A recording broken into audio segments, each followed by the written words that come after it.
ओम brim Brihaspati नमः। आज 20 नवंबर 2024 गुरुवार के दिन आप सुनेंगे बृहस्पतिवार व्रत की कथा। और अगर आप अगहन गुरुवार का व्रत धारण करते हैं तो महालक्ष्मी व्रत की पूजा विधि और व्रत कथा की वीडियो चैनल पर अपलोड हो चुकी है, जरूर देख लीजिए। उम्मीद करती हूँ कि प्रतिदिन अपलोड होने वाली मार्गशीर्ष मास की कथा भी आप लोग जरूर सुनते होंगे। और अगर आपने अभी तक नहीं सुनी है यह कथा तो अब इस कथा को सुनने के बाद जरूर सुन लीजिए। और अब गुरुदेव बृहस्पति का ध्यान करके बृहस्पतिवार व्रत की कथा का श्रवण करते हैं। भारतवर्ष में एक प्रतापी और दानी राजा राज करता था। वह नित्य गरीबों और ब्राह्मणों की सहायता करता था। यह बात उसकी रानी को अच्छी नहीं लगती थी। वह न ही गरीबों को दान देती, न ही भगवान का पूजन करती थी और राजा को भी दान देने से मना किया करती थी। एक दिन राजा शिकार खेलने वन को गए हुए थे तो रानी महल में अकेली थी। उसी समय बृहस्पति देव साधु वेश में राजा के महल में भिक्षा के लिए गए और भिक्षा मांगी। रानी ने भिक्षा देने से इनकार किया और कहा, हे साधु महाराज, मैं तो दान पुण्य से तंग आ गई हूँ। मेरा पति सारा धन लुटाते रहते हैं। मेरी इच्छा है कि हमारा धन नष्ट हो जाए, फिर न रहेगा बांस न बजेगी बांसुरी। साधु ने कहा, देवी तुम तो बड़ी विचित्र हो। धन संतान तो सभी चाहते हैं, पुत्र और लक्ष्मी तो पापी के घर भी होने चाहिए। यदि तुम्हारे पास अधिक धन है तो भूखों को भोजन दो, प्यासों के लिए प्याऊ बनाओ, मुसाफिरों के लिए धर्मशालाएं खुलवाओ। जो निर्धन अपनी कुंवारी कन्याओं का विवाह नहीं कर सकते उनका विवाह करा दो। ऐसे और कई काम हैं जिनके करने से तुम्हारा यश लोक परलोक में फैलेगा। परंतु रानी पर उपदेश का कोई प्रभाव नहीं पड़ा। वह बोली, महाराज आप मुझे कुछ न समझाएं। मैं ऐसा धन नहीं चाहती जो हर जगह बांटते फिरूं। साधु ने उत्तर दिया, यदि तुम्हारी ऐसी इच्छा है तो तथास्तु। तुम ऐसा करना कि बृहस्पतिवार को घर लीपकर पीली मिट्टी से अपना सिर धोकर स्नान करना, कपड़ा धोबी के यहाँ धुलने भेजना, मांस मदिरा खाना और राजा को बोलना बृहस्पतिवार के दिन अपना दाढ़ी मूछ बनवाएं। ऐसा करने से आपका सारा धन नष्ट हो जाएगा।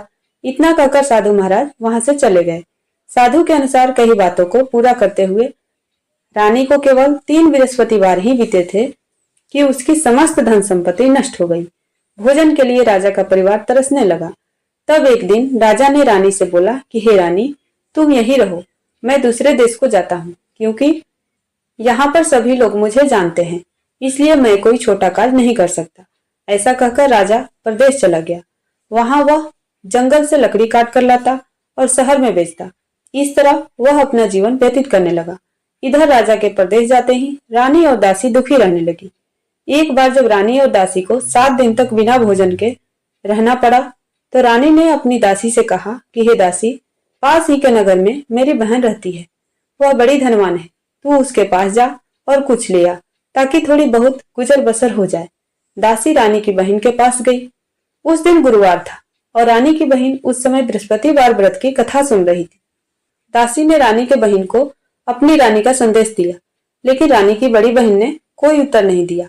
जब दासी को रानी की बहन से कोई उत्तर नहीं मिला तो वह बहुत दुखी हुई और उसे क्रोध भी आया। दासी ने वापस आकर रानी को सारी बात बता दी। सुनकर रानी ने अपने भाग्य को कोसा। उधर रानी की बहन ने सोचा कि मेरी बहन की दासी आई थी, परंतु मैं उससे नहीं बोली, इससे वह बहुत दुखी हुई होगी। कथा सुनकर और पूजन समाप्त करके वह अपनी बहन के घर आई और कहने लगी, हे बहन, मैं बृहस्पतिवार का व्रत कर रही थी। तुम्हारी दासी मेरे घर आई थी, परंतु जब तक कथा होती है तब तक न तो उठते हैं और नहीं बोलते हैं, इसलिए मैं नहीं बोली। कहो दासी, क्यों गई थी? रानी बोली, बहन तुमसे क्या छिपाऊं, हमारे घर में खाने तक को अनाज नहीं था। ऐसा कहते कहते रानी की आंखें भर आई। उसने दासी समेत पिछले 7 दिनों से भूखे रहने तक की बात अपनी बहन को विस्तार पूर्वक सुना दी। रानी की बहन बोली, देखो बहन, भगवान बृहस्पति देव सबकी मनोकामना को पूर्ण करते हैं। देखो, शायद तुम्हारे घर में अनाज रखा हो। पहले तो रानी को विश्वास नहीं हुआ, पर बहन के आग्रह करने पर उसने अपनी रानी को अंदर भेजा तो उसे सचमुच अनाज से भरा एक घड़ा मिल गया। यह देखकर दासी को बड़ी हैरानी हुई।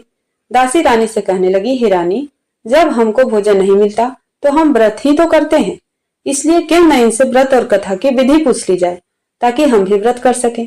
तब रानी ने अपनी बहन से बृहस्पतिवार व्रत के बारे में पूछा। उसकी बहन ने बताया, बृहस्पतिवार के व्रत में चने की दाल और मुनक्का से विष्णु भगवान का केले की जड़ में पूजन करें तथा दीपक जलाएं। व्रत कथा सुने और पीला भोजन ही करें, इससे बृहस्पति देव प्रसन्न होते हैं। व्रत और पूजन विधि बताकर रानी की बहन अपने घर को लौट गई। 7 दिन के बाद जब गुरुवार आया तो रानी और दासी ने व्रत रखा। घुड़साल में जाकर चना और गुड़ लेकर आई, फिर उससे केले की जड़ तथा विष्णु भगवान का पूजन किया। अब पीला भोजन कहां से आए, इस बात को लेकर दोनों बहुत दुखी थी। चूंकि उन्होंने व्रत रखा था, इसलिए बृहस्पति देव उनसे प्रसन्न थे। इसलिए वे एक साधारण व्यक्ति का रूप धारण कर 2 थालों में सुंदर पीला भोजन दासी को दे गए। भोजन पाकर दासी प्रसन्न हुई और फिर रानी के साथ मिलकर भोजन ग्रहण किया। उसके बाद वे सभी गुरुवार को व्रत और पूजन करने लगी। बृहस्पति भगवान की कृपा से उनके पास फिर से धन संपत्ति आ गई, परंतु रानी फिर से पहले की तरह आलस्य करने लगी। तब दासी बोली, देखो रानी, तुम पहले भी इस प्रकार आलस्य करती थी, तुम्हें धन रखने में कष्ट होता था, इस कारण सभी धन नष्ट हो गया, और अब जब भगवान बृहस्पति की कृपा से धन मिला है तो तुम्हें फिर से आलस्य होता है। रानी को समझाते हुए दासी कहती है कि बड़ी मुसीबतों के बाद हमने यह धन पाया है, इसलिए हमें दान पुण्य करना चाहिए, भूखे मनुष्यों को भोजन कराना चाहिए और धन को शुभ कार्यों में खर्च करना चाहिए, जिससे तुम्हारे कुल का जस बढ़ेगा, स्वर्ग की प्राप्ति होगी और पितृ प्रसन्न होंगे। दासी की बात मानकर रानी अपना धन शुभ कार्यों में खर्च करने लगी, जिससे पूरे नगर में उसका जस फैलने लगा। एक दिन राजा दुखी होकर जंगल में एक पेड़ के नीचे आसन जमाकर बैठ गया। वह अपनी दशा को याद करके व्याकुल होने लगा। बृहस्पतिवार का दिन था। एकाएक उसने देखा कि निर्जन वन में एक साधु प्रकट हुए। वह साधु वेश में स्वयं बृहस्पति देवता थे। लकड़हारे के सामने आकर बोले, हे लकड़हारे, इस सुनसान जंगल में तो चिंता मग्न क्यों बैठा है? लकड़हारे ने दोनों हाथ जोड़कर प्रणाम किया और उत्तर दिया, महात्मा जी, आप सब कुछ जानते हैं, मैं क्या कहूँ? यह कहकर रोने लगा और साधु को अपनी आत्मकथा सुनाई। महात्मा जी ने कहा, तुम्हारी स्त्री ने बृहस्पति के दिन बृहस्पति भगवान का निरादर किया है, जिसके कारण रुष्ट होकर उन्होंने तुम्हारी यह दशा कर दी। अब तुम चिंता को दूर करके मेरे कहने पर चलो, तो तुम्हारे सब कष्ट दूर हो जाएंगे और भगवान पहले से भी अधिक संपत्ति देंगे। तुम बृहस्पति के दिन कथा किया करो। 2 पैसे के चने मुनक्का लाकर उसका प्रसाद बनाओ और शुद्ध जल से लोटे में शक्कर मिलाकर अमृत तैयार करो। कथा के पश्चात अपने सारे परिवार और सुनने वाले प्रेमियों में अमृत व प्रसाद बांटकर आप भी ग्रहण करो। ऐसा करने से भगवान तुम्हारी सब मनोकामनाएं पूरी करेंगे। साधु के ऐसे वचन सुनकर लकड़हारा बोला, हे प्रभु, मुझे लकड़ी बेचकर इतना पैसा नहीं मिलता जिससे भोजन के उपरांत कुछ बचा सकूं। मैंने रात्रि में अपनी स्त्री को व्याकुल देखा है। मेरे पास कुछ भी नहीं जिससे मैं उसकी खबर मंगा सकूं। साधु ने कहा, हे लकड़हारे, तुम किसी बात की चिंता मत करो। बृहस्पति के दिन तुम रोजाना की तरह लकड़ियां लेकर शहर को जाओ। तुमको रोज से दुगुना धन प्राप्त होगा, जिससे तुम भली भांति भोजन कर लोगे तथा बृहस्पति देव की पूजा का सामान भी आ जाएगा। इतना कहकर साधु अंतर्ध्यान हो गए। धीरे धीरे समय व्यतीत होने पर फिर वही बृहस्पतिवार का दिन आया। लकड़हारा जंगल से लकड़ी काटकर किसी शहर में बेचने गया। उसे उस दिन और दिन से अधिक पैसा मिला। राजा ने चना गुड़ आदि लाकर गुरुवार का व्रत किया। उस दिन से उसके सभी क्लेश दूर हुए, परंतु जब दोबारा गुरुवार का दिन आया तो बृहस्पतिवार का व्रत करना भूल गया। इस कारण बृहस्पति भगवान नाराज हो गए। उस दिन उस नगर के राजा ने विशाल यज्ञ का आयोजन किया तथा शहर में यह घोषणा करा दी कि कोई भी मनुष्य अपने घर में भोजन न बनावे, न आग जलावे, समस्त जनता मेरे यहाँ भोजन करने आवे। इस आज्ञा को जो नहीं मानेगा उसे फांसी की सजा दी जाएगी। इस तरह की घोषणा संपूर्ण नगर में करवा दी गई। राजा की आज्ञा अनुसार शहर के सभी लोग भोजन करने गए, लेकिन लकड़हारा कुछ देर से पहुंचा, इसलिए राजा उसको अपने साथ घर लिवा ले गए और ले जाकर भोजन करा रहे थे तो रानी की दृष्टि उस खूंटी पर पड़ी जिस पर उसका हार लटका हुआ था। वह वहां पर दिखाई नहीं दिया। रानी ने निश्चय किया कि मेरा हार इस मनुष्य ने चुरा लिया है। उसी समय सिपाहियों को बुलाकर उसको कारागार में डलवा दिया। जब लकड़हारा कारागार में पड़ गया और बहुत दुखी होकर विचार करने लगा कि न जाने कौन से पूर्व जन्म के कर्म से मुझे यह दुख प्राप्त हुआ है, और उसी साधु को याद करने लगा जो कि जंगल में मिला था। उसी समय तत्काल बृहस्पति देव साधु के रूप में प्रकट हुए और उसकी दशा को देखकर कहने लगे, अरे मूर्ख, तूने बृहस्पति देव की व्रत नहीं करी, इस कारण तुझे दुख प्राप्त हुआ है। अब चिंता मत कर, बृहस्पतिवार के दिन कारागार के दरवाजे पर 4 पैसे पड़े मिलेंगे। उनसे तू बृहस्पति देव की पूजा करना, तेरे सभी कष्ट दूर हो जाएंगे। बृहस्पतिवार के दिन उसे 4 पैसे मिले। लकड़हारे ने कथा कही। उसी रात्रि को बृहस्पति देव ने उस नगर के राजा को स्वप्न में कहा कि हे राजा, तुमने जिस आदमी को कारागार में बंद कर दिया है वह निर्दोष है, वह राजा है, उसे छोड़ देना। रानी का हार उसी खूंटी पर लटका है, अगर तू ऐसा नहीं करेगा तो मैं तेरे राज्य को नष्ट कर दूंगा। इस तरह रात्रि के स्वप्न को देखकर राजा प्रातःकाल उठा और खूंटी पर हार देखकर लकड़हारे को बुलाकर क्षमा मांगी तथा लकड़हारे को योग्य सुंदर वस्त्र आभूषण देकर विदा कर दिया। बृहस्पति देव की आज्ञा अनुसार लकड़हारा अपने नगर को चल दिया। राजा जब अपने नगर के निकट पहुंचा तो उसे बड़ा आश्चर्य हुआ। नगर में पहले से अधिक बाग, तालाब, कुएं तथा बहुत सी धर्मशाला, मंदिर आदि बन गई हैं। राजा ने पूछा, यह किसका बाग और धर्मशाला है? तब नगर के सब लोग कहने लगे, यह सब रानी और बांदी के हैं। तो राजा को आश्चर्य हुआ और गुस्सा भी आया। जब रानी ने यह खबर सुनी कि राजा आ रहे हैं तो उन्होंने बांदी से कहा कि हे दासी, देख राजा हमको कितनी बुरी हालत में छोड़ गए थे, हमारी ऐसी हालत देखकर वह लौट न जाए, इसलिए तू दरवाजे पर खड़ी हो जा। आज्ञा अनुसार दासी दरवाजे पर खड़ी हो गई। राजा आए तो उन्हें अपने साथ लिवा लाई। तब राजा ने क्रोध करके अपनी रानी से पूछा कि यह धन तुम्हें कैसे प्राप्त हुआ है? तब उन्होंने कहा, हमें यह सब धन बृहस्पति देव के इस व्रत के प्रभाव से प्राप्त हुआ है। राजा ने निश्चय किया कि 7 रोज बाद तो सभी बृहस्पति देव का पूजन करते हैं, परंतु मैं प्रतिदिन दिन में 3 बार कहानी तथा रोज व्रत किया करूंगा।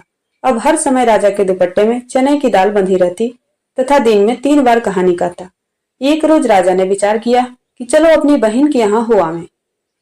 इस तरह निश्चय कर राजा घोड़े पर सवार होकर अपने बहन के यहाँ चलने लगा। मार्ग में उसने देखा कि कुछ आदमी एक मुर्दे को लिए जा रहे हैं। उन्हें रोककर राजा कहने लगा, अरे भाइयों, मेरी बृहस्पति देव की कथा सुन लो। वे बोले, लो, हमारा तो आदमी मर गया है, इसको अपनी कथा की पड़ी है। परंतु कुछ आदमी बोले, अच्छा कहो, हम तुम्हारी कथा भी सुनेंगे। राजा ने दाल निकाली और जब कथा आधी हुई कि मुर्दा हिलने लगा और जब कथा समाप्त हो गई तो राम राम करके मनुष्य उठकर खड़ा हो गया। आगे मार्ग में उसे एक किसान खेत में हल चलाता मिला। राजा ने उसे देखा और उससे बोला, अरे भैया, तू मेरी बृहस्पतिवार की कथा सुन लो। किसान बोला, जब तक मैं तेरी कथा सुनूंगा तब तक 4 हड़ैया जोत लूंगा, जा अपनी कथा किसी और को सुना। इस तरह राजा आगे चलने लगा। राजा के हटते ही बैल पछाड़ खाकर गिर गए तथा किसान के पेट में बड़ी जोर का दर्द होने लगा। उस समय उसकी मां रोटी लेकर आई। उसने जब यह देखा तो अपने पुत्र से सब हाल पूछा और बेटे ने सभी हाल कह दिया। तो बुढ़िया दौड़ी दौड़ी उस घुड़सवार के पास गई और उससे बोली कि मैं तेरी कथा सुनूंगी, तू अपनी कथा मेरे खेत पर चलकर कहना। राजा ने बुढ़िया के खेत पर जाकर कथा कही, जिसके सुनते ही वह बैल उठ खड़ा हुआ तथा किसान के पेट का दर्द भी बंद हो गया। राजा अपनी बहन के घर पहुंचा। बहन ने भाई की खूब मेहमानी की। दूसरे रोज प्रातःकाल राजा जगा तो वह देखने लगा कि सब लोग भोजन कर रहे हैं। राजा ने अपने बहन से कहा, ऐसा कोई मनुष्य है जिसने भोजन नहीं किया हो? मेरी बृहस्पतिवार की कथा सुन ले।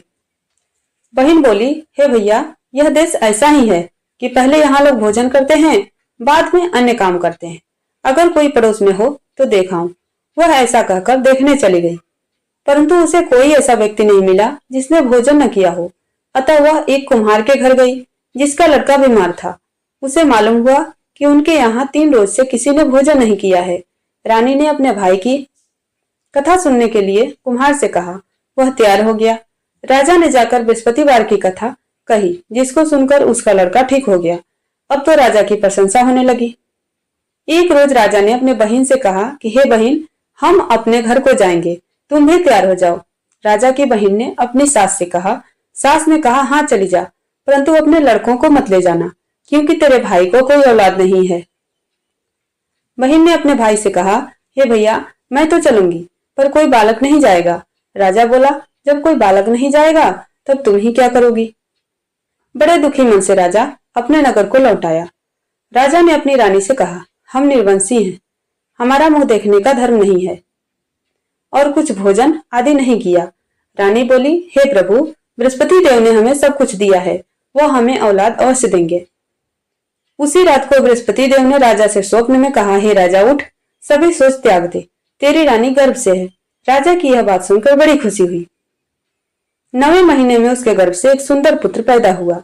तब राजा बोला, हे रानी, स्त्री बिना भोजन के रह सकती है, पर बिना कहे नहीं रह सकती। जब मेरी बहन आवे तुम मुझसे कुछ कहना मत। रानी ने सुनकर हाँ कर दिया। जब राजा की बहन ने यह शुभ समाचार सुना तो वह बहुत खुश हुई तथा बधाई लेकर अपने भाई के यहाँ आई। तभी रानी ने कहा, घोड़ा चढ़कर तो नहीं आई, गधा चढ़ के आई। राजा की बहन बोली, भाभी, मैं इस प्रकार न कहती तो तुम्हें औलाद कैसे मिलती? बृहस्पति देव ऐसे ही हैं, जैसी जिसके मन में कामनाएं हैं सभी को पूर्ण करते हैं। जो सद्भावना पूर्वक बृहस्पतिवार का व्रत करता है एवं कथा पढ़ता है अथवा सुनता है, दूसरों को सुनाता है, बृहस्पति देव उसकी सभी मनोकामना पूर्ण करते हैं। भगवान बृहस्पति देव उसकी सदैव रक्षा करते हैं। संसार में जो मनुष्य सद्भावना से भगवान जी का पूजन व्रत सच्चे हृदय से करते हैं तो उनकी सभी मनोकामनाएं पूर्ण करते हैं। जैसे सच्ची भावना से रानी और राजा ने उनकी कथा का गुणगान किया तो उनकी सभी इच्छाएं बृहस्पति देव जी ने पूर्ण की थी। इसलिए पूर्ण कथा सुनने के बाद प्रसाद लेकर जाना चाहिए। हृदय से उसका मनन करते हुए जयकारा बोलना चाहिए। तो बोलो बृहस्पति देव की जय, भगवान विष्णु की जय। उम्मीद करती हूँ आपको आज की कथा पसंद आई हो। यदि कथा पसंद आई हो तो वीडियो को लाइक कीजिए और यदि चैनल पर नए हैं तो चैनल को सब्सक्राइब कर लीजिए, जिससे कि अपलोड होने वाला हर नया वीडियो आपको सही समय पर मिल सके।